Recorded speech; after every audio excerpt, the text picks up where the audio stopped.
বিবাহিত ব্যক্তি যারা ব্যভিচার করেছে, বিবাহিত ছেলে বা মেয়ে ব্যভিচার করেছে, তওবা করে যদি ফিরেও আসে, রজমের শাস্তি থেকে বাঁচার কোনো সুযোগ বুঝতে পারছি না। একজন মহিলার কথা বলি তাহলে বুঝতে পারবেন। মহিলা সাহাবী এসেছেন, এসে নবীজিকে বলছেন, ইয়া রাসূলুল্লাহ তাহিরনি, আমাকে পবিত্র করুন, আমি একটা অন্যায় করেছি, আমি বিশাল একটা অন্যায় করেছি। নবী সাল্লাল্লাহু আলাইহি ওয়াসাল্লাম বলছেন, কি করেছেন? তখন সে বলছে, আমি জিনা করেছি।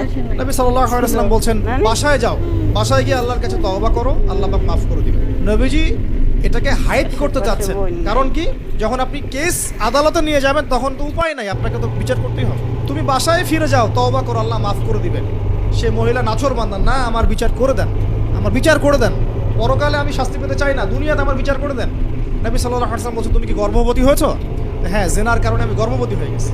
এরকম হচ্ছে না এখন, যে অপারেশন করছে না ওই যে ক্লিনিকে গিয়ে, এটাও ট্রেন্ড হয়ে গেছে। হইল, সমস্যা কোথায়?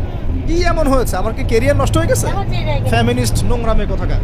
তারপরে এই মেয়ে বলছে, হ্যাঁ আমি গর্ভবতী হয়েছি ইয়া রাসূলুল্লাহ। নবী সাল্লাল্লাহু আলাইহি ওয়াসাল্লাম বলছেন, বাসায় ফিরে যাও, সন্তান যখন খালাস হবে তারপরে এসো বিচার করে দেবে। 9 থেকে 10 মাস সে এই সন্তানকে গর্ভে ধরলো, ধরার পরে সন্তান যখন খালাস হয়ে গেল, সে নবীর কাছে এসে সন্তান কোলে নিয়ে নবজাতক, ইয়া রাসূলুল্লাহ সাল্লাল্লাহু আলাইহি ওয়াসাল্লাম দরুদ পড়বেন, আমাকে পবিত্র করে দিন, আমার সন্তান হয়ে গেছে। নবী সাল্লাল্লাহু আলাইহি ওয়াসাল্লাম বলছেন, সন্তান কি দুধ খাচ্ছে? হ্যাঁ খাচ্ছে।